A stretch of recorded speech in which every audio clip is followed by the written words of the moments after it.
마귀 태클 피하기 시리즈 두 번째 시간입니다. 교만하지 않다 여기는 것이 교만이다. 뭐라고요? 마귀에 태클이 있다고 그랬어요. 그죠? 여러분, 태클이 없어서 골을 넣는 것도, 태클이 있다고 골을 못 넣는 것도 아니죠. 골을 넣고 승리한 인생들은 그 태클을 잘 피하고 견뎌냈기 때문에 여러분, 골을 넣고 승리의 그 쾌감을 쟁취한 줄 믿습니다. 부흥만 있는 교회는 없어요. 성공만 있는 인생이 없어요. 축복만 있는 신앙도 없어요. 축복이 있고 성공이 있고 부흥이 있고 성장이 있으려면 반드시 마귀의 공격과 사단의 태클이 존재할진데, 여러분, 태클이 없는 교회 공동체를 꿈꾸지 마시고 마귀의 공격이 없는 인생을 꿈꾸지 마시고 마귀의 공격을 이겨내고 사탄의 태클을 이겨내는 그런 인생을 살게 해달라. 오늘도 하나님께 간절히 구하시고 지혜를 구하시는 귀한 시간 되시기를 간절히 바랍니다. 첫 번째, 마귀의 태클, 우리의 축복과 은혜를 깨트리는 사단의 전략 첫 번째는 뭐라고 그랬어요? 분열과 분쟁이라고 그랬어요. 하나님께서 우리에게 축복을 주시려 할 때 마귀는 반드시 우리를 이간질하고 나누고 분쟁하게 만들고 분노와 혈기로 그 축복과 은혜를 산산조각 스스로 깨트려 버리게 만든다는 거예요. 두 번째 시간, 오늘도 마귀가 우리에게 교모히 하나님께 주신 은혜와 축복을 깨트려 버리는 전략, 마귀의 태클은 교만입니다. 교만. 여러분, 교만이 악질인 것이, 교만이 참 악한 것이, 교만이 참 두려운 것이, 여러분, 교만은 스스로 교만이 교만인 줄 모른다는 거예요. 여러분, 살인이라는 죄도 끔찍하고 유괴, 강간, 간음, 폭력, 거짓말, 사기 다 나쁜 죄지만 여러분, 그들 가운데는 그 죄를 저지를 때 마음속에 찔림이 있어요. 하나님께서 우리에게 심어놓은 신앙의 양심을 가지고, 여러분, 아무리 인면수심 정말 짐승과 같은 인간일지라도 그것을 정당하고 합리화시키려고 자꾸 그걸 덮으려고 할 뿐이지, 그 안에는 그 내재되어 있는 죄에 대한 찔림이라는, 고통이라는 인식이 있어요. 죄책감이라, 죄책감. 어떤 죄를 저질러도 그 죄책감이 찌름으로 인하여 그가 그걸 대충 덮어버리든 회개하든 회개의 기회는 존재한다는 거예요. 하지만 교만이 악랄한 것은요, 교만이 악질인 것은, 교만은 자신이 교만한 줄 몰라요. 그러니까 여러분, 교만은 죄책감이 없고 찔림이 없음으로 인하여 뭐가 없는 거야? 어떤 기회가 없는 거야? 하나님 앞에 용서받을 회개의 기회가 없다는 게 가장 악한 죄 중에 죄라는 거예요. 그래서 마귀는 그 존재 자체가 교만에서 출발해요. 그 존재의 정체성이 교만입니다. 그래서 여러분, 디모데전서 3장 6절의 말씀을 보면, 디모데전서 3장은 감독과 집사의 자격에 대해서 설명하고 있는 건데, 즉 오늘날로 말하면 목사와 장로의 자격에 대해서 설명하다가, 6절에 보면 새로 입교한 자도 말지니까 신앙의 연륜이 별로 안 된 자들을 바로 세우지 마라. 왜냐하면 그가 교만하여져서. 여러분, 여기까지 이해되시죠? 이제 신앙의 연륜이 얼마 안 되고 성숙하지 않은 사람을 갑자기 목사나 장로로 세워놓으면 교만하여질 수 있다는 거예요. 그런데 그 뒤에 말씀이 의미심장합니다. 교만하여져서 어떻게 된대요? 마귀를 정죄하는 그 정죄에 빠질까 하노라. 즉, 하나님께서 마귀를 정죄하신대요. 마귀를 심판하시고 책망하시는데 그 정죄 이유가 뭐래요? 교만이래요. 그러니까 마귀의 죄는 뭐예요? 교만이에요. 그러니까 마귀의 정체가 교만이에요. 그래서 오늘도 마귀는 어떻게 하든 자신의 정체성인 교만을 수많은 사람들에게 뿌려놔서 그들도 하여금 교만해지게 만들어서, 즉 마귀 내 편으로 만들어서 하나님과 적지게 만들고 하나님과 원수되게 만들려 한다는 거예요. 오늘 말씀에도 그러나 더욱 큰 은혜를 주실 것인데, 하나님께서 은혜를 안 주시는 게 아니에요. 은혜를, 더욱 큰 은혜를, 여러분, 우리가 받은 복이 여러분 인생의 최고의 전성기가 아닌 줄 믿으시길 바랍니다. 우리가 지금까지 받은 은혜가 최고의 은혜가 아닌 줄 믿으시길 바랍니다. 더 큰 은혜가 기다리고 있습니다. 더 큰 축복이 있습니다. 더 큰 부흥이 있습니다. 아직 우리는 최고의 은혜를 맛보지 못했습니다. 아직 우리는 최고의 축복을, 최고의 부흥을 맛보지도 못했음을 믿으시길 바랍니다. 우리는 그 진짜 축복과 부흥을 향하여 전진해야 될 존재들입니다. 하나님께서 안 주신다 그만두어라 하면 모르겠지만 하나님께서 더 큰 은혜를 주실 터이니, 그러면서 하신 말씀이 뭐예요? 일러스되, 자, 경고하시는 거예요. 더 큰 은혜가 눈앞에 있다, 더 큰 축복이 눈앞에 있다, 더 큰 부흥이 눈앞에 있다. 그러니 일러스되 뭐예요? 하나님이 기억하라는 거예요. 권면하시는 거예요. 하나님이 교만한 자를 물리치시고, 자, 하나님은 교만을 그냥 미워하시고 싫어하시고 짜증내신 정도가 아니라 교만을 물리치시는 분이에요. 자, 교만은 하나님의 원수예요. 즉 사단은 교만이 정체성이고, 즉 그 교만은 하나님의 대적과 원수예요. 그러니까 마귀가 교만하니 하나님의 대적과 원수가 되어 내쳐진 것이고, 마귀는 어떻게든 교만의 씨앗을 우리에게 다 파종하여서 우리로 하여금 교만하여져서 하나님과 대적되고 하나님의 원수가 되어 하나님께서 예비하신 그 축복과 은혜를 받지 못하도록, 누리지 못하도록 마귀가 자기 편 만드는 작업이 바로 교만을 심어주는 것이다. 그러면서 오늘 교만한 자를 물리치시고 겸손한 자에게 은혜를 주신다 하신 것을 기억하라, 이렇게 말씀하신 이후에 갑자기 느닷없이 7절 시작. 그런즉 결론이 뭐라고 나요? 너희는 하나님께 복종할지어다, 마귀를 대적하라, 그리하면 너희를 피하리라. 자, 교만의 이야기를 하시다가 결론은 마귀를 대적하라고, 마귀를 쫓아내라라는 거예요. 즉 오늘도 교만한 것은 오늘도 어떤 캐릭터, 나의 성향이나 성격이 아니라 오늘도 우리가 일반적으로 알고 있는 눈이 쭉 찢어져가지고 막 그냥 돈 많은 사람이 배가 불뚝 나와가지고 뭐 이게 교만이 아니라, 오늘도 교만은 영적인 문제인데 하나님께서 말씀하실 때 교만은 마귀의 편이 되는 것이고 오늘도 하나님의 대적이 되는 것이니 절대로 우리는 교만을 물리치는 것이 곧 마귀를 대적하고 마귀를 물리치는 것이다 라고 하나님은 분명히 성경을 통해 말씀하고 있다는 거예요. 베드로전서 5장 5절의 말씀에도 하나님은 교만한 자를 대적하신다 그래요. 교만한 자를 어떻게? 대적하시고, 야고보서 4장 7절에도 야고보서 4장 6절에도 하나님께서는 교만한 자를 물리치시고, 베드로전서 5장 5절에도 하나님 교만한 자를 대적하신대. 즉 여러분, 교만은 하나님의 대적이 되는 거예요. 하나님의 적이 되는 거예요. 하나님의 원수가 되는 거예요. 여러분, 그러니 교만이 무서워요, 안 무서워요? 무섭죠. 그런데 교만이 악질인 것은 교만은 스스로 자기가 교만한 줄 모른다고요. 이게 무서운 거야. 이해가 되십니까? 다른 죄는 저지르면 후회라도 해요. 실수에 대해서 죄책감이라도 가져요. 근데 교만은 교만한 줄 모르는 거예요. 제가 교만에 대해서 가장 깊은 영성을 갖고 있는 사람 중에 하나인 C.S. 루이스의 책을 모아서 요즘 많이 공부하고 읽었는데, C.S. 루이스의 얘기에 의하면 여러분 참 공감이 많이 되는데, 세상 사람들 누구에 가서 물어봐도 당신은 교만합니까? 물어봐도 교만하다고 생각하는 사람이 아무도 없대. 교만해요? 교만할 것도 없게 생겼어요. 교만해요?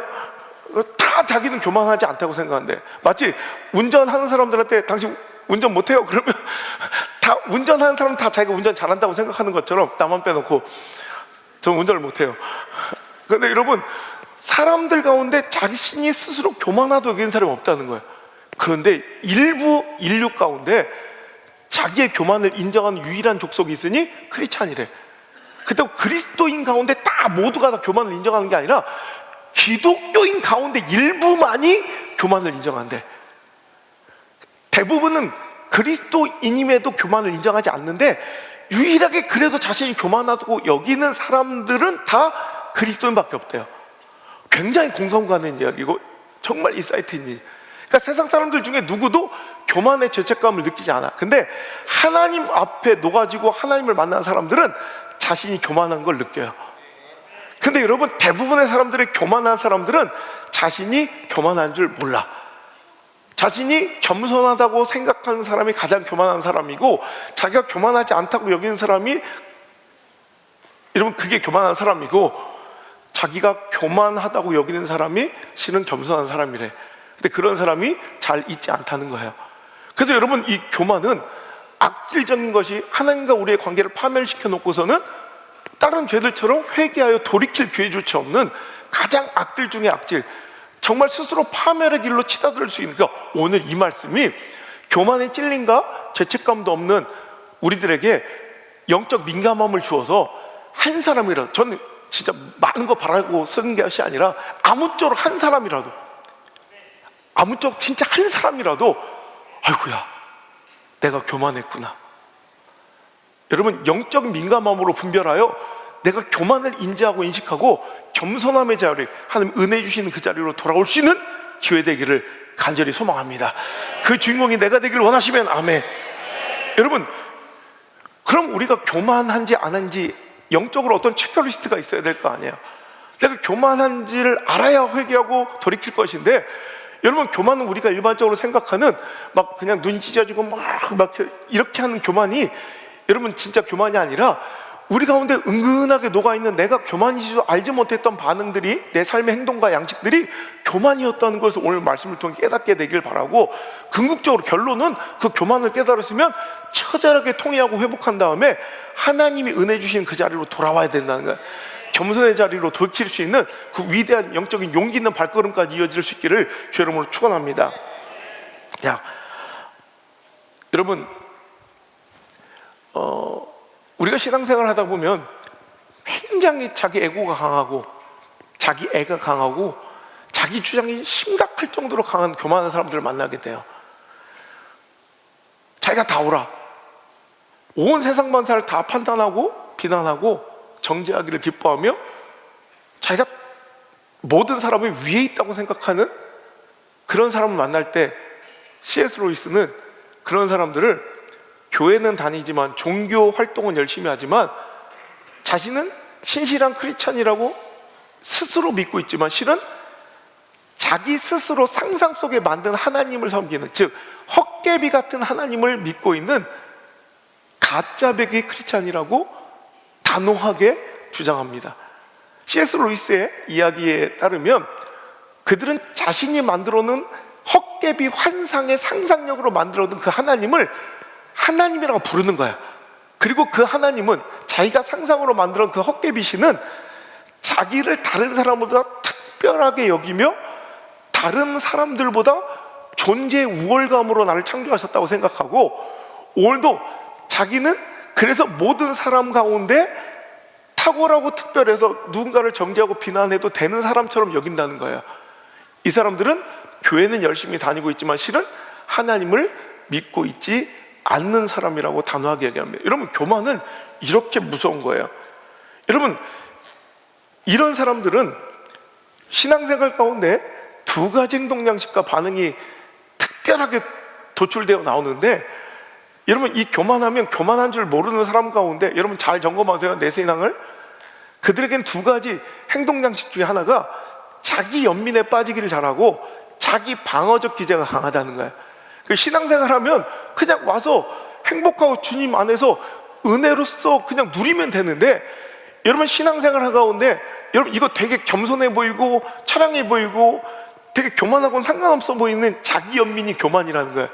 그 사람들은 자기가 특별하다고 생각해서, 내가 했다고 생각해서 내 것이라고 여기기 때문에 내 공로와 내 희생과 헌신을 기억해 주지 않고 내가 기대하는 것보다 사람들의 반응이 소홀하거나 대접이 소홀하거나 인정과 박수소리가 없이 나에 대해서 오늘도 칭찬과 이 우월한 존재로서의 이렇게 지켜 세워줌이 없으면 늘 내 희생과 헌신을 이야기하며 내가 어떻게 했는데, 내가 지금까지 어떻게 했는데, 그러면서 오늘도 서운함과 섭섭함을 토로하고 신앙생활을 한대. 우리가 생각할 때 서운함과 섭섭함은 교만과 전혀 상관이 있어 보이지 않잖아요. 그냥 그 사람의 캐릭터, 그 사람의 상황적 요인이라고 생각되지만 실은 이런 자기 연민이 바로 교만의 한 형태라는 거예요. 그럼 놀라운 거예요. 우리 가운데 교만한 사람들이 얼마나 많을 것 같아요. 그죠? 여러분, 오늘도 내 공로를, 내 헌신을, 내 희생을 오늘 자꾸 주장하며 오늘도 서운과 섭섭병에 빠져 있지 않습니까? 이 서운함과 섭섭함도 하나님께서 미워하시는 교만의 일종의 한 형태라는 것을 꼭 기억하시고, 이건 내가 했다고 생각하기 때문에 내 공로와 희생과 헌신이 하나님의 은혜임을 알지 못하기 때문에 나오는 자기 연민은 바로 교만의 일종이라는 거예요. 또 하나, 자기 방어.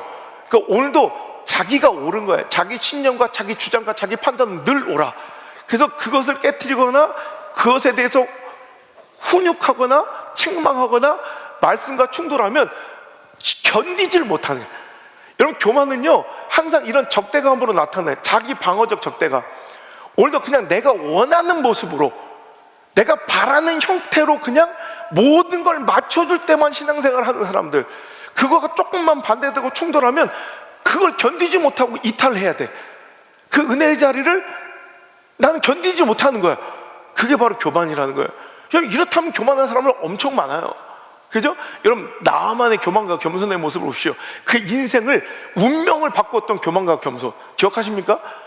열왕기하 5장에 나만 장군은 구국공신으로 한나라 1국의 군대 장관이지만 나병에 걸려서 아무 소망 없이 살아갈 때 겸손, 자기가 취하여 온 전승물로 잡아온 계집종 하나의 이야기, 여러분, 노비, 노예, 계집종의 이야기를 들을 수 있다는 게 겸손이에요. 겸손하여 그는 회복의 기회를 얻었어요. 운명이 바뀌는 거야. 그런데 또 교만, 자기는 이런 형태, 자기가 꿈꾸는 모습이 있어. 회복이 일어나고 응답이 일어나고 은혜를 주시되, 내가 나면 엘리사 목사는 뛰쳐나와 뭔가 이렇게 막 이렇게 해주고, 안수도 해주고, 대갈박에 손도 얹어주고, 막 먹어도 해주고, 자기가 원하는 모습이 있는 거야. 그런 모습으로 대접해주지 않으니 짜증을 내고 불쾌해. 이게 교만이야. 그러다 그 인생은 다시 하나님 주신 큰 기회와 축복을 놓칠 뻔하였다가, 그 종 부하의 이야기를 듣고 당신이 더 어렵고 힘든 일을 하라면 했을 것인데, 그 요단강 들어가서, 저 무심천 들어가서 7번 씻으라는 게 뭐 대단합니까? 생각해보니 그 말을 듣고 겸손하게 말씀이 원하는 대로, 시키는 대로 순종하고 준행하여 요단강에 들어가 씻었더니 그 겸손, 다시 회복이 되는. 여러분, 우리 인생이 엄청나게 복잡한 메커니즘 속에서 돌아가는 것 같지만 실은 겸손하냐 교만하냐, 여기에 우리 인생의 운명이 갈려요. 여러분, 우리 교회 역사가 여기서 걸려 있어요. 여러분, 우리 가정과 내 자녀, 자손들의 인생이 여기에 걸려 있어요. 근데 우린 이걸 모르고 교만의 위험성도 알지 못하고 겸손의 축복을 알지 못하며 오늘도 그냥 되는 대로 살아가는 우리들의 인생은 없는가? 여러분, 잘 들으세요.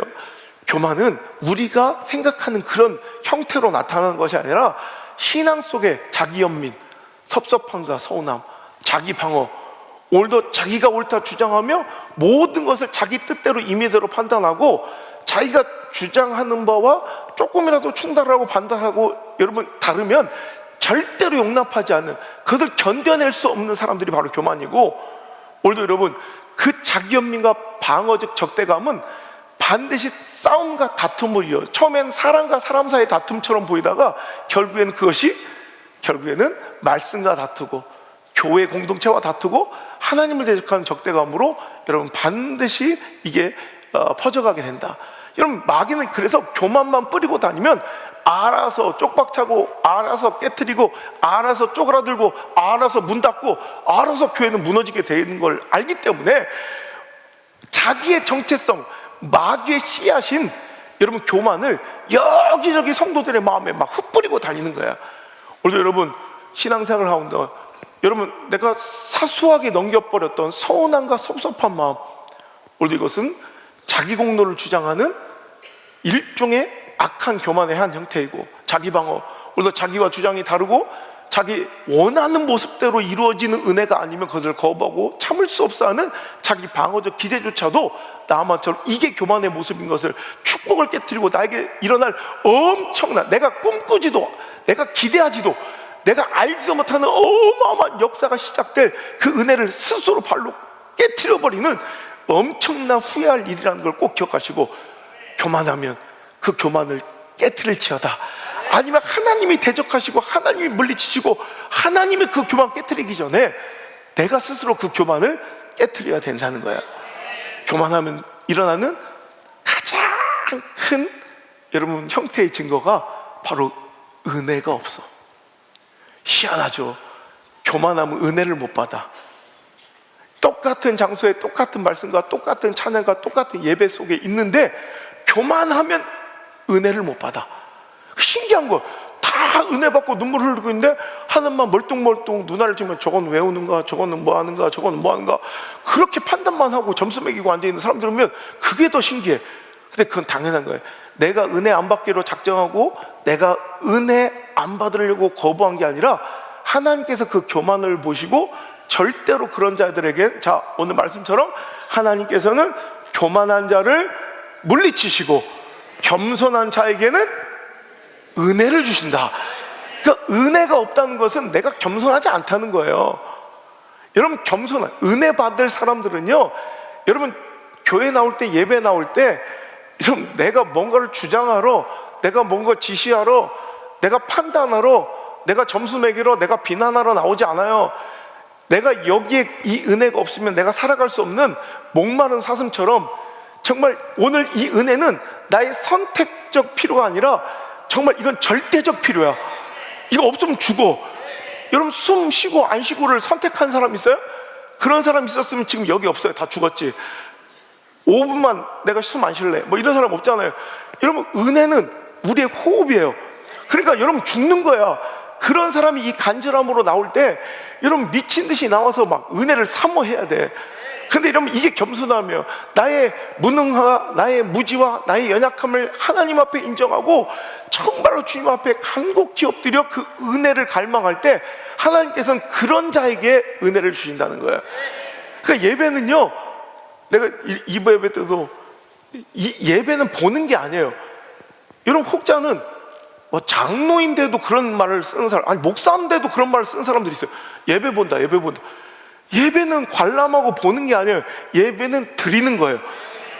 그래서 어쩔 수 없는 여건과 환경과 상황 속에서 육신의 연약함으로, 질병으로, 고통으로, 어떤 때 핍박과 환난으로 숨어들어서 할 수 없는 환경 속에서 드리는 영상 예배가 아니라면, 예배, 내가 영상 봤어요.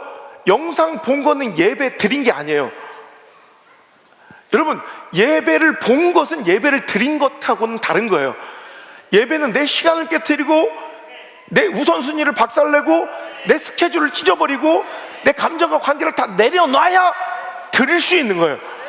그런데 동영상 본 거를 예배를 드렸다고 착각하지만, 예배를 구경하고 무슨 말 했는지 내가 다 들었어요. 교회 어떤 분위기인지 소식을 다 들었어요. 여러분, 이건 예배를 본 거지 예배를 드린 게 아니에요. 자, 이게 어디서 나오는 사고이냐? 이 예배, 요즘에 정말 마지막 때가 될수록 편만하게 퍼져 있는 예배의 편의성, 예배의 편리주의는 다 어디서 온 거예요? 다 교만함에서 오는 거예요. 그 은혜 없어도 살아. 왜냐하면 오늘 내가 누리는 이 모든 것이 다 하나님의 은혜임을 고백하면, 이 은혜 없으면 나는 아무것도 아닌 nothing, 아무것도 아닌 것을 깨닫게 되고 그 은혜에 더 절실하게 될 터인데, 내가 했으니 은혜 뭐 받을 게 없어요. 오늘 보세요. 오늘도 어떤 사람도 이것에 대해서 하나님께서 주시지 않으면 어떤 사람도 은혜를 받을 수 없는데, 오늘도 하나님께 말씀하시기를 교만한 자를 물리치시고 겸손한 자에게는 은혜를 주신다. 베드로전서 5장 5절에도 하나님은 교만한 자를 대적하시고 겸손한 자들에게는 은혜를 주신다. 똑같은 패턴이죠. 하나님은 겸손한 자에게 은혜를 주세요. 잠언서 11장 2절에도 겸손한 자에게는 지혜가 있고, 잠언서 14장 6절에는 거만한 자는 지혜를 구하여도 얻지 못한대. 이건 내가 선택한 게 아니라, 내가 행동한 반응의 결과물이 아니라 바로 하나님께서 그 중심의 교만을 보시면 절대로 은혜를 안 주세요. 그러니까 오늘도 여러분, 찬양과 예배 가운데, 말씀 가운데 은혜가 없는 사람들 있죠? 여러분, 교만한 거예요. 이 중에 또 지가 설교를 잘못해놓고 나한테 다 덤탱이 씌우고, 이런 생각이 잠깐 들었던 분들 있죠? 그거 교만이야. 그렇게 생각하시면 거의 틀림이 없어요. 겸손한 자, 하나님의 은혜로 이 쓸데없는 자, 이 한 구절에도 눈물이 터져 나오고,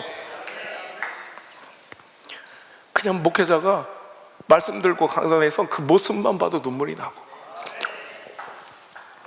교만한 자는 아무리 애간장을 녹이는 감동적인 예화를 갖다 쓰고, 여러분, 수많은 장치를 통하여 당신의 감흥과 감정을 이끌어내려 해도 감동과 흥분은 있을지라도 은혜는 없어요. 절대로 교만한 자는 은혜를 못 받아요. 그러니까 예배만 보지, 말씀만 듣지 은혜를 못 받아요. 입으로만 은혜 받았다 얘기하지 그 심령에 하나님의 임재가 일어나지 않아요. 교만은 그 은혜의 문을 막아버린 거예요. 말씀의 은혜와 지혜와 은사를 구하여도 교만한 자는 구하여도 주시지 않고 겸손한 자는 하나님께 지혜를 얻게 된다고 성경은 일관되게 진술하고 있다는 거예요.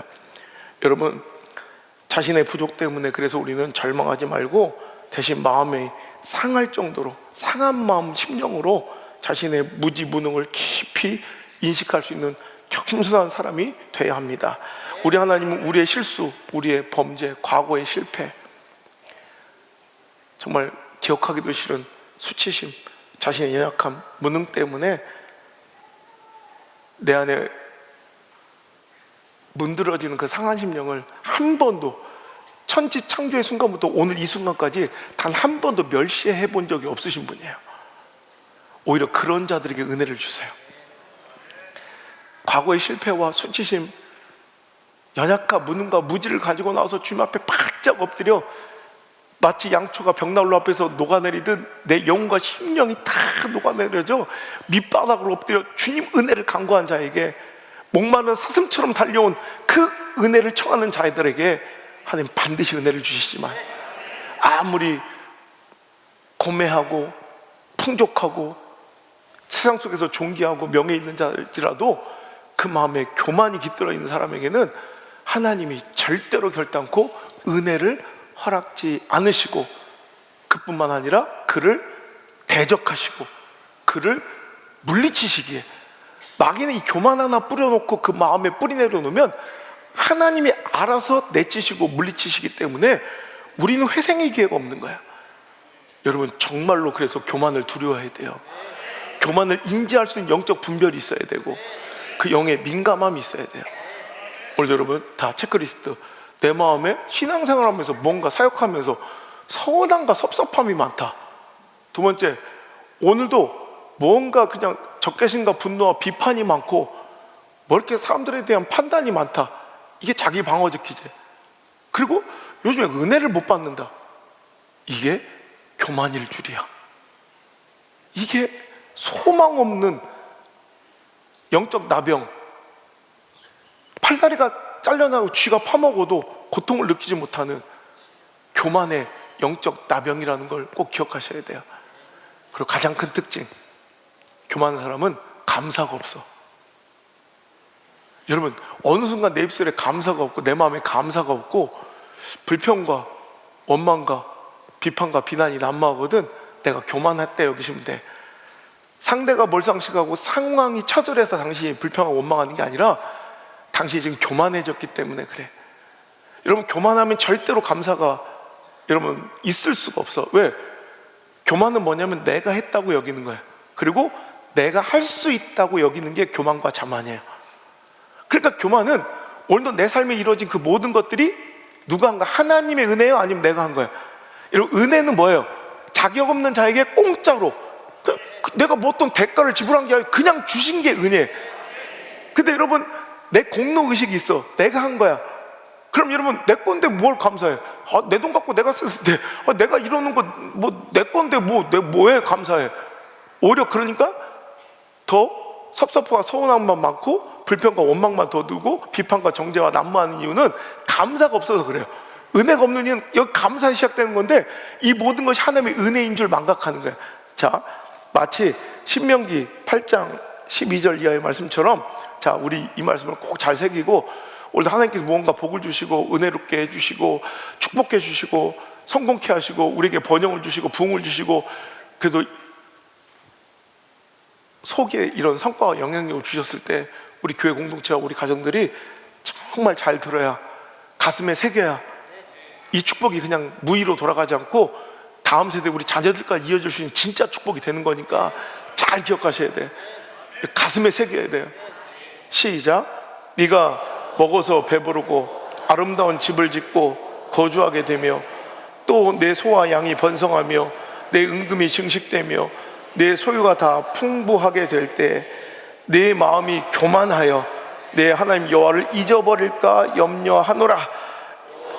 너를 애굽 땅 이끌어내시고 너를 인도하여 그 광대하고 위험한 광야 곧 불뱀과 정갈이 있고 물이 없는 간조한 땅을 지나가게 하셨으며 또 너를 위하여 단단한 반석에서 물을 내셨으며 네 조상들도 알지 못하던 만나를 광야에서 내게 먹이셨나니 이는 다 너를 낮추시며 너를 시험하사 마침내 내게 복을 주려 하셨음이니라. 아멘. 자, 여기까지. 자, 네가 혹시 먹어서 배부르고 아름다운 집을 지었고 네 소와 양이 번성하고 네 은과 금이 증식되고 네 소유가 다 풍부하게 되었지 않느냐? 자, 이럴 때 정신 차리라는 거예요. 이럴 때 혹시 네 마음이 교만하여져서 네 하나님 여호와를 잊어버릴까 염려하신대. 우리는 신앙의 목적과 목표를 축복과 번성에 두면 안 돼요. 하나님은 우리가 누릴 축복과 번성이 목적이 아니라 그럼에도 불구하고 하나님을 기억하고 하나님의 말씀을 잊지 않는 자들, 즉 하나님의 백성 만드는 것이 하나님의 목적이지 우리처럼 복받고 가나안 땅 들어가는 게 목적이 아니라는 거예요. 오히려 걱정하셨대요. 염려하신대요. 우리 때문에 걱정하신대요. 염려하신대요. 당신 때문에 하나님께서 지금 애타신대요. 조금 잘 먹고 잘 살다. 여러분, 이런 사람들 목회하다 보면 얼마나 많이 만나는지 몰라요. 차라리 거지 갖고 힘들 때는, 모자랐고 핍절할 때는 그렇게 겸손하고 말씀에 순종하고 막 금식하고 하나님께 매달리고 그냥 주의 종 그냥 잘 경외하고 이럴 줄 알아요. 교회 공동체를 존중하고.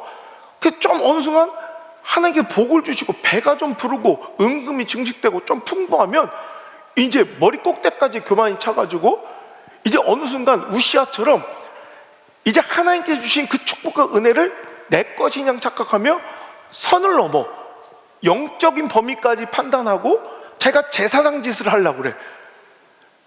여러분, 교회 머리가 될 예수님을 제치고 자기가 판단하고 자기가 다 오라, 내가 이거라면 이거래. 우리 교회도 이런 사람이 있더라고요. 어이가 없어서 그 정도의 판단력과 인격과 도덕성 가지고 다 판단하고 다 점수 매기고 다 알고 있다, 다 알고 있다. 제가 우리 교회 와서 제일 안타깝고 겁났던 게 이거예요. 여러분, 오늘도 교만할 때 나타나는 현상이 자기 방어 기제가 너무 강해.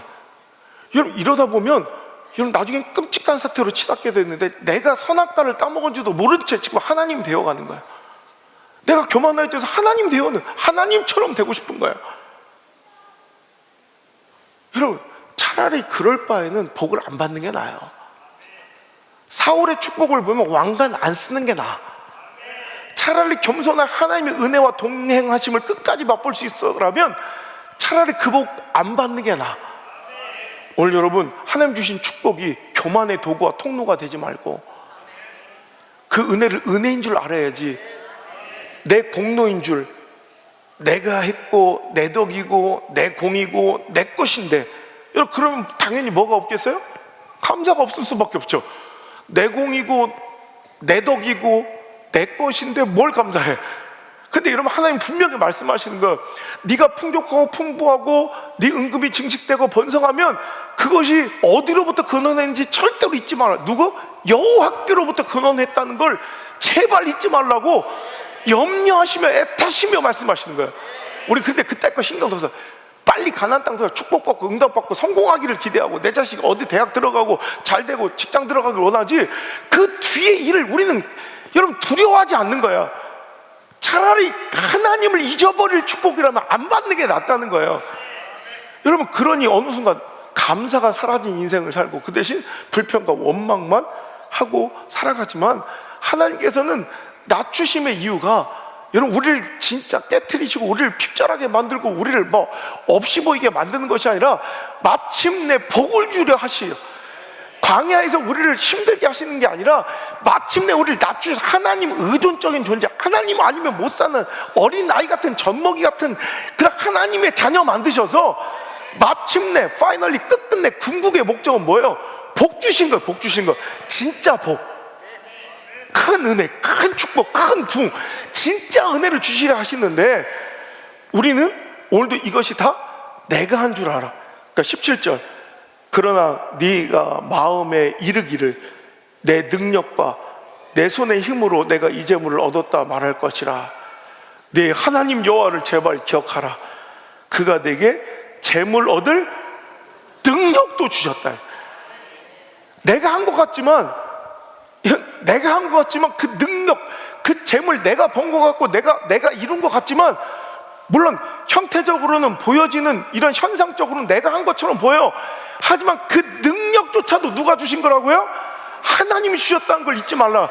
근데 우리는 자꾸 조금만 풍족하고 배부르면 우린 여호와를 잃어버리는 것, 여호와를 기억하지 못하는 것, 여호와를 생각하지 못하는 게 교만인데, 그러니 당연히 내 입술에서 당연히 내 마음속에 사라지는 게 뭐다? 감사다. 그 감사 없는 게 교만이야. 여러분, 내가 했으니 뭐 감사할 게 뭐 있어? 내 거니, 내 돈 갖고 내가 쓰는데 내가 이런 거 갖고 내가 쓰는데, 여러분, 이게 감사가, 이게 어마어마한 하나님의 은혜와 감격인데도 감사를 잃어버리고 있어. 자, 이제 교만하셨죠? 보세요. 자기 염려, 여기서 다 시작돼. 감사를 여호와를 잃어버리니까, 은혜가 은혜인 줄 모르니까 뭐가 없어? 감사가 없고, 그러니까 자기 연민에 빠져서 서운하고 섭섭하고, 그리고 적대감은 하나님의 섭리와 이끄심보다 내가 더 잘하는 거야. 내가 하나님이니까. 하나님의 이끄심에 대한 불평과 원망, 하나님 말씀에 대한 수용을 못하는 그 모습들이, 여러분, 단순히 일회성의 어떤 문제와 이슈와 사건 때문에 그런 게 아니라 그게 교만이 이미 자리 잡고 뿌리를 내린 거야. 그러니까 나만처럼 내가 딱 원하는 모습으로 어르고 달래고 맞춰주면 신앙생활을 해. 이건 신앙생활이 아니에요. 헛개비 신앙. 내가 만든 상상의 그 우상 존재를 하나님이라고 부르는 존재들이라는 거예요. 여러분, 하나님을 믿어야 합니다. 오늘도 나의 한계를 인정하고 연약함을 인정하며 그 발 아래 바짝 엎드릴 수 있는 겸손이 곧 신앙입니다. 겸손히 은혜를 주시고, 겸손해야 감사가 되고, 겸손해야 섭섭함이 사라지고, 겸손해야 적대감과 불평과 원망과 다툼이 사라지고. 오늘 여러분 다시 본문으로 돌아가면, 하나님께서 너희들 교만하면 그 은혜 다 깨뜨리고 내가 주려는 큰 은혜가 네 것이 안 된단다. 난 겸손한 자에게 은혜를 주는 자야. 그러면서 그들에게 10절 권면하시기를. 여러분 잘 들으세요. 10절 시작. 주 앞에서 낮추라. 그리하면 주께서 너를 높이시라. 형제들아, 서로 비방하지 말라. 형제를 비방하는 자나 형제를 판단하는 자는 곧 율법을 비방하고 율법을 판단하는 것이라. 내가 만일 율법을 판단하면 율법의 준행자가 아니요 재판관이로다. 입법자와 재판관은 오직 한 분이시니 능히 구원하시기도 하시며 멸하기도 하시느니라. 너는 누구이기에 네 이웃을 판단하고 있느냐? 여러분 잘 들으셔야 돼요. 교만한 자의 제발 낮춰라, 겸손하라 말씀하시면서 무슨 말씀을 해요? 여러분, 이게 교만과 전혀 상관없이 보이는데, 아까부터 방어 기제, 판단, 정죄, 이거 하고 형제들을 비난하고 판단하고 비방하는 사람들은 곧 율법, 즉 말씀을 비방하고 그 말씀 율법을 판단하는 것이니, 네가 만일 율법을 판단하면 넌 율법을 준행, 지키는 자가 아니라 율법의 재판관이 되었네. 네. 여러분 잘 들으세요. 우리는 말씀을 순종할 사람들이지, 하나님 말씀의 준행자들이지, 그 말씀을 근거로 누구를 재판할 권한은 우리에게 없어요. 여러분, 말씀을 세우신 입법자도, 그 말씀으로 판단하시고 재판하실 재판관도 한 분밖에 안 계시니 그분은 야훼 하나님이십니다. 그분 외에는 말씀을 세우실 분도 말씀을 재판하실 분도 없다는 거예요. 우리는 말씀을 듣고 순종하고 준행하는 역할이지, 우리가 그 말씀을 듣고 누군가를 비난하고 비방하고 판단할 그런 재판관이, 야 네가 언제 재판관이 돼 있냐 이래. 그러면서 자기는 신실한 크리스찬이라 착각해요. 내가 우월하고 남들보다 높기 때문에 판단할 자격이 있다고 착각하는 게, 이게 바로 종교 생활 열심히 하는 상상의 신, 헛개비 하나님을 만들어 두고 자기는 특별한 존재라고 믿는 가짜 신앙자들이라고 C.S. 루이스가 비난하고 비판하는 거예요. 여러분 좀 잘 생각하세요. 오늘 여러분, 교만한 자들의 오늘 입술과 마음과 주변에는 무엇이 있을까? 우리 교만은 교만 이렇게 드러나지 않아. 교만하면 섭섭과 서운의 한숨이 많아져. 섭섭함의 토로가 많아. 자, 잘 들으세요. 두 번째, 누군가를 이렇게 판단하고 비난해. 그리고 뭔가 이렇게 정죄해.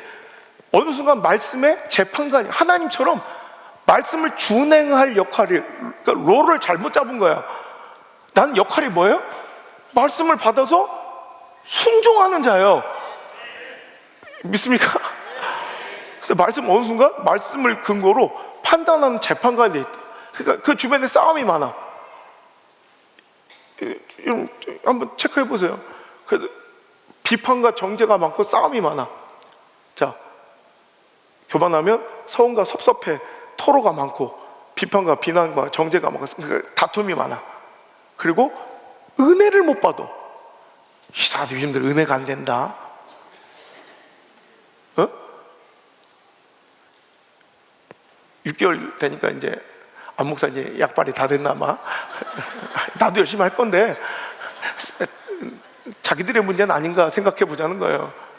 은혜를 못 받아. 때려 죽여도 은혜를 못 받아. 어떤 사람은 똑같은 말씀에 눈물을 흘리고 은혜를 받아. 자복하고 깨우치고 회개. 그러니까 이런 말씀 전하면 겸손한 사람들은 은혜를 받아서 겸손한데 또 막 회개.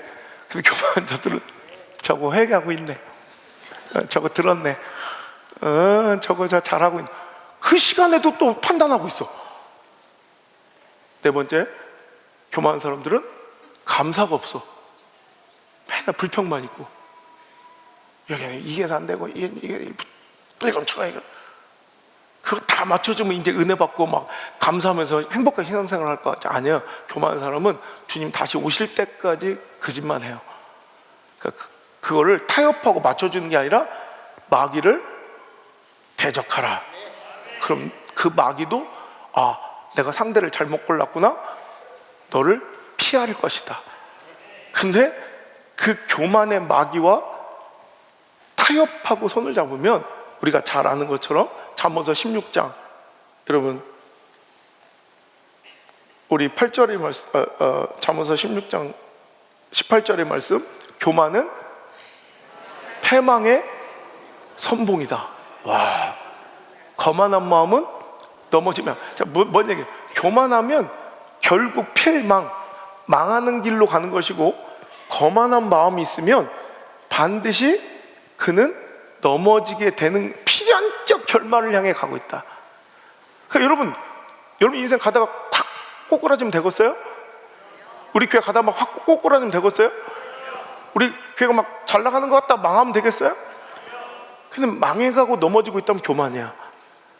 교만은 패망의 선봉이고, 여러분 거만한 마음이 있으면, 그러니까 자기 연민에 빠져 서운함과 섭섭함이 많아지고, 자기 방어가 많아 공격적이고, 하나님 말씀 받아들이지 않고 자기 의견과 다르면 다 그냥 정죄하고 비난하고 비판하고 싸우고 다투고, 또 은혜를 못 받고 감사함이 사라지고 불평을 원망하고 있다면 그 사람 반드시 망하는 거예요. 그 공동체는 무조건 망하는 거예요. 그래서 잠언서 16장은 18절뿐만 아니라 많은 곳에서 교만의 위험성을 얘기하는데, 5절에 무릇 마음이 교만한 자를 여호와께서 미워하시나니 피차 손을 잡을지라도 벌을 면하지 못한대. 그러니까 내가 교만한 것도 아닌데 그 교만을 어떻게 그래? 하나님은 교만을, 그 마귀를 대적하라 그랬죠. 그럼 그 마귀가 피할 것이다. 그런데 그 마귀와 손만 잡아도, 그 교만의 마귀와 손을 잡아도, 내가 스스로 교만한 게 아니었는데 그 마귀와 손을 잡아도 피차 벌을 면하지 못할 것이다.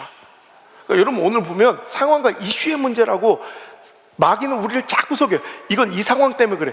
여러분 그럼 언제는 상황이 좋았어요? 여러분 신앙생활하면서 우리 교회 그 역사상 뭐 어디 형편이 퍼펙트했어요? 이슈의 문제가 아니에요. 그럼 맨날 속는 거야. 그 이슈에 집중하는 게 하수예요. 근데 하수들은, 교만한 하수들은 이슈에만 집중해요. 영적으로 속는 거예요.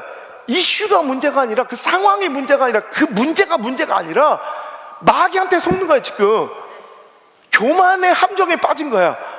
그래서 여러분 이런 사람들이 대부분 어떤 사람이냐면 한 번쯤 뭔가 성공한 이력이 있는 성공의 함정에 빠진 사람들이야. 여러분 이거 굉장히 중요한 건데, 여러분 사울처럼 교만한 사람, 교만할 건덕지가 없어서 여러분 은혜 속에 사는 것도 감사한 건데, 진짜 최고는 차라리 또 1번, 2번, 3번, 4번 할까? 진짜 최고 1등 최고 좋은 건 뭐예요?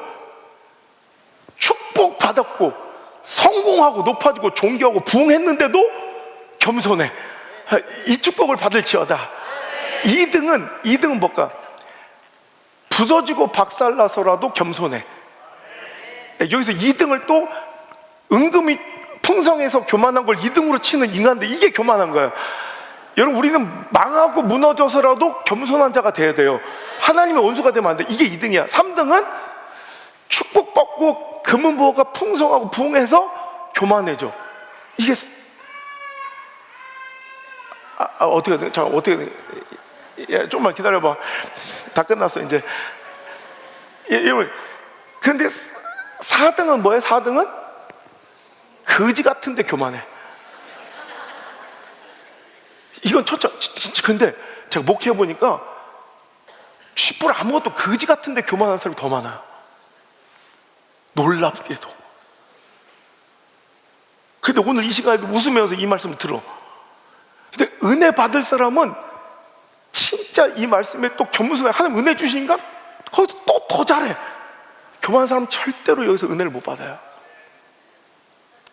여러분 절대로 이 말씀에 은혜를 못 받을 거야. 그럼 여러분 심각하게 생각을 해보셔야 돼. 여러분 제가 요즘에 제국의 몰락사에 대해서 연구를 많이 해요. 여러 가지 책을 읽으면서 한때는 금빛 궁전을 자랑하고 난공불락의 요새로 영원할 것 같았던 로마 제국이나 오스만 투르크 제국이나 또 몽골 제국이 어떻게 하다 망하게 된 결정적인 이슈가 있어요. 그 대적의 침략이나 패배한 전쟁은 분명히 있어. 근데 이 이슈가 중요한 게 아니라 그 내면에 내재되어 있는 몰락의 징후가 더 중요하더라고요. 여러분 몰락한 제국들의 역사를 살펴보면 항상 그 무너지기 전에, 이걸 제국의 역설이라고 하는데, 제국이 너무 커지고 강력해질수록 강해지죠. 그런데 그 시스템이 외부의 변화에 적응하지 못하고 스스로 무게에 짓눌려 망하더라는 거예요. 그러니까 오늘도 이 성공과 제국을 이룰 수 있었던 그 시스템과 강력한 조직들 있잖아요. 그게 결국에는 스스로의 올무와 덫이 돼서 외부의 환경과 변화에 적응하지 못한 채, 그걸 수용하지 못한 채 그 과거의 그 전승, 승리의 기념에 빠져서, 함정에 빠져서 오늘도 과거의 영광에 취해 시대착오적인 아주 정형화하고 고질화된 자기 경험, 옛날에 어떻게 했는데 그 경험을 의지하고 관료화되어 화석처럼 굳어지고 변질된 기득권자들이 나타나기 시작한대. 이건 어떤 공동체나 어떤 정치 제도나 어떤 경영 회사에도 다 나타나는 현상이에요. 어떤 인간의 조직에는 반드시 나타나. 한 번 정도 성공하고 승리하면 그것으로 인해 그 과거의 경험이 취해지고 시간이 흐르다 보면 화석화된 관료화가 심화되어 기득권자가 나타나. 이제는 어느 순간이 되면 공동체 유익보다도 자기 안위를 위한 선택을 하는 결정들을 막 하기 시작하면, 그때는 교회 공동체든 회사든 정치 집단이든 뭐 제국이든 그 규모가 얼마나 크든 작든 이미 그 조직은 사형 선고를 맞은 거예요. 항상 이 내면의 이 오만함과 화석화된 관료와는 창조적 사고를 잃어버리고 혁신이 없어. 변화가 없어. 항상 늘 해왔던 그 과거의 경험에 취해서, 오늘 이걸 이 확증 편향이라. 확증 편향. 내가 옳아, 무조건 이 방법이 맞아 라고 과거 현실과는 괴리된 상태에서 시대의 변화에 적응하지 못한 채 스스로 몰락하더라.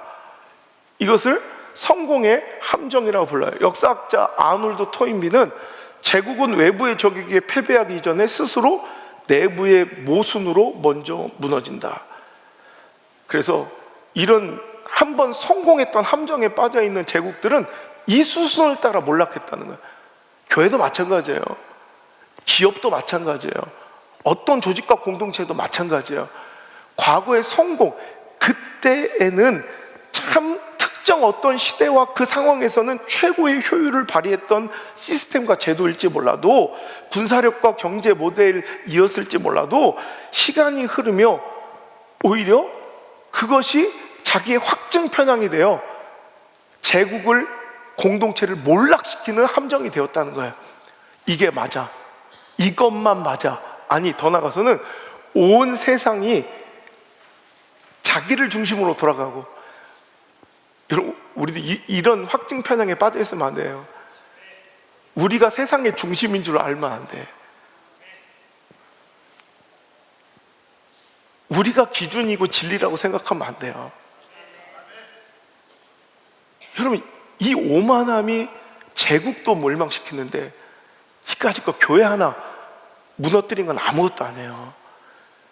그 찬란했던 제국이 관광지가 돼버리는데, 여러분, 그 어마어마한 제국도 무너지는데 이 교회 정도는, 이 가치 집단은 현실과 괴리되고 성공의 함정에 빠져서 관료주의와 화석화된 기득권자들이, 여러분, 오늘도 자기 유익을 추구하는 그 순간부터 이미 끝난 거야. 도려내야 되고, 여러분, 박살내야 돼요. 그렇지 않고서는 우리 다음 세대 미래는 없어요. 여러분, 오늘도 패망의 선봉, 몰락의 앞잡인 교만이 나를 옥죄고 있지는 않은지, 우리 교회를 벌써 걸어 넘어뜨리고 있지는 않은지 두려운 마음으로 점검합시다. 남 쳐다보지 말고 자기 자신을 봐요. 어느 순간 내 마음에 섭섭병이 도졌다. 서운한 공로의식과 확증 편향에 한번 성공의 기억에 취해 오늘도 성공의 함정에 빠져서 내가 온 세상의 중심인 것처럼, 그게 북한의 모습이에요. 북한 같은 교회가 되면 안 돼.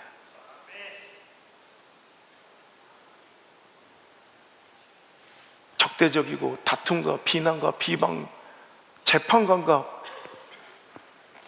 오늘도 하나님처럼 판단하는 자들로 넘쳐나는 교회가 되면 안 되고, 오늘도 내가 은혜를 받지 못하고 있는 것은 다른 이유가 아니라 내가 교만하고 내 삶에 감사가 사라진 건 환경의 문제가 아니라, 상황의 탓이 아니라 내가 교만했던 터임을 깨닫게 되고, 모든 것이, 우리 교회는, 인간은 어떤 확실한 제도와 경험으로 세워지는 것이 아니라 주님의 은혜 없으면 아무것도 아닌 거예요. 이 원색적인 복음의 진리를 꼭 기억하기를 바랍니다.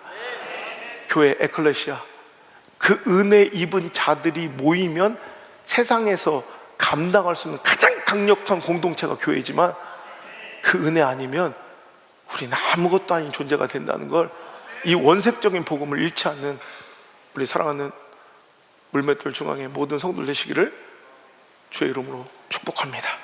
찬양합시다.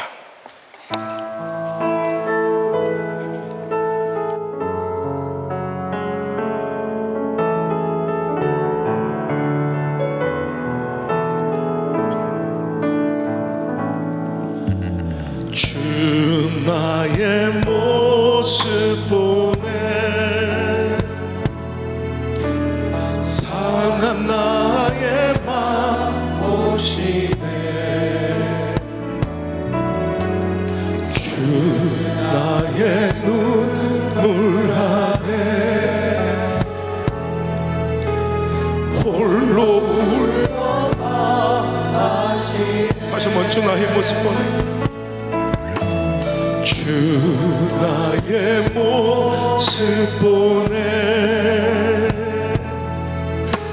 상한 나의 맘 보시네. 주 나의 눈물 안에 홀로 울던 맘 아시네. 세상 소망 다 사라져 가도 주의 사랑은 끝이 없으니 살아가는 이 모든 순간이 주 은혜임을 나는 믿네. 세상 소망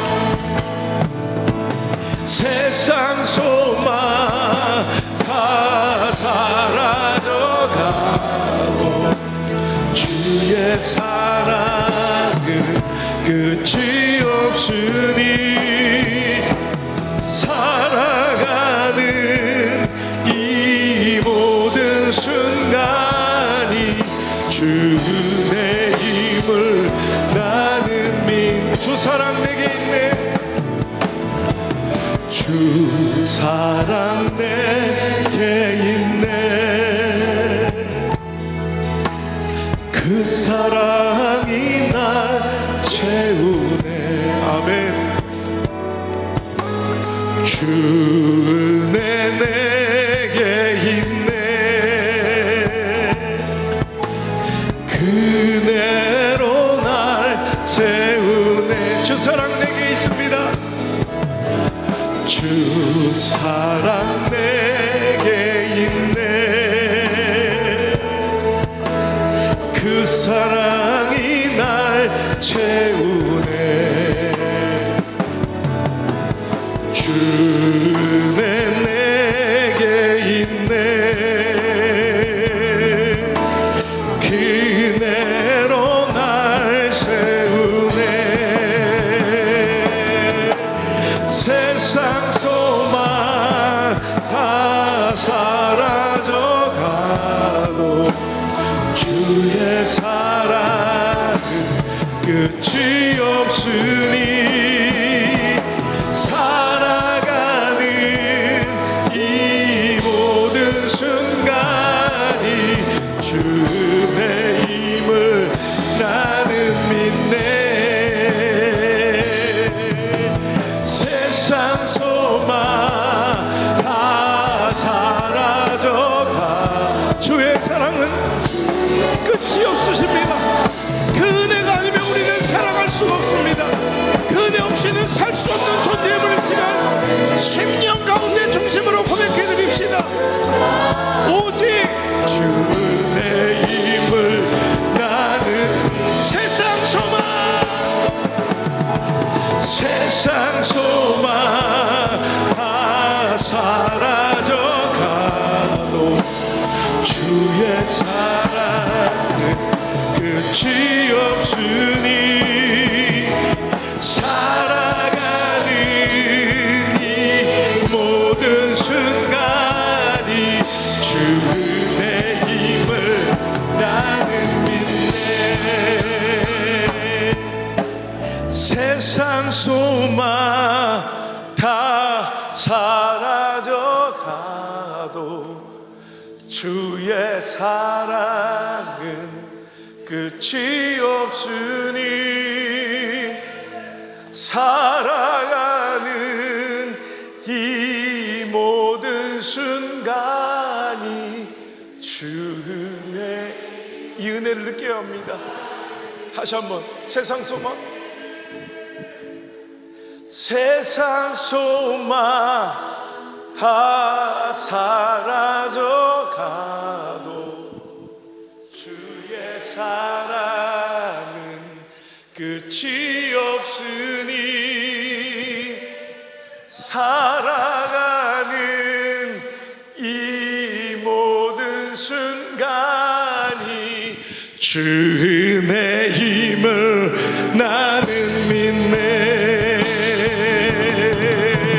세상 소망 다 사라져가도 주의 사랑은 끝이 없으니 살아가는 이 모든 순간이 주 은혜임을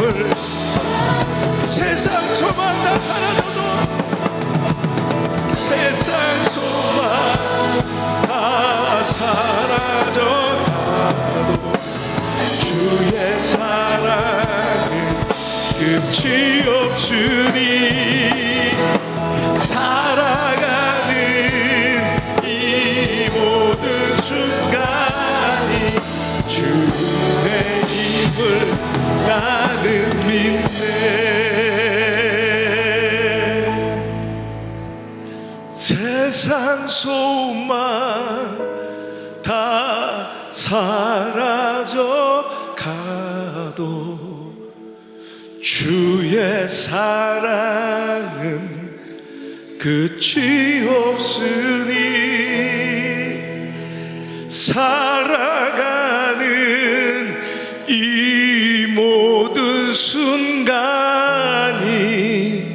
오직 주 은혜 힘을 우린 믿네. 할렐루야. 우리를 살게 하시고 은혜의 근원 되신 하나님께 영광의 박수를 올려드립니다. 하나님, 주님의 은혜가 은혜의 힘을 알게 하여 주옵소서. 그 은혜를 받고 누리는 겸손한 자가 되게 하여 주옵소서. 나는 교만한지 몰랐지만 오늘도 신앙생활과 사역 가운데 서운함과 섭섭함이, 비난과 정죄와 비판이, 그 적개심이 1만 달란트 빚진 자의 탕감을 받고도 100데나리온의 멱살을 잡고 감옥에 쳐넣는 오만한 교만, 그 서막이었음을 알게 하시니 감사합니다. 오늘도 찬양과 예배 가운데 말씀 가운데 은혜 받지 못함이 교만이었음을, 주님께 감사의 마음과 입술이 없었음을, 고백이 없었음이 바로 교만이었음을 알게 하시니 감사합니다. 오늘도 마귀의 태클을 피하기를 원합니다. 반드시 하나님 주신 은혜와 승리의 꼴을 맛보기를 원합니다. 주님, 오늘도 교만을 대적하게 도와주옵소서. 마귀를 대적하게 도와주옵소서. 교만의 손을 붙잡지 않게 하시고, 오늘도 협력하지 않게 하시고, 노란하지 않게 하시고, 마귀를 물리치는 겸손한 자 되게 하여 주옵소서. 상한 심령을 은혜 베푸시기를 기뻐하시는 예수님의 은혜와, 오늘도 마귀를 멸하시고 교만한 자를 물리치시고 대적하시는 하나님의 사랑과, 우리를 가장 선하고 안전한 길로 인도하시는, 오늘도 깨닫고 깨우치게 하셔서 겸손의 자리로 다시 한번 이끄시는 보혜사 성령님의 그 따뜻한 인도하심의 손길이 오늘 이 자리에 나와 내가 교만한 자임을 깨닫고 다시 겸손의 자리로 방향을 튼, 오늘도 그 겸손의 자리로 발걸음을 내딛기 시작한 사랑하는 모든 성도들 머리 위에와 저들의 삶과 가정과 자녀의 모든 인생 위에 이제부터 떠나가지 마시고, 1초도 떠나지 마시고, 1초도 떠나지 마시고 영원토록 함께 계실 지어다. 아멘.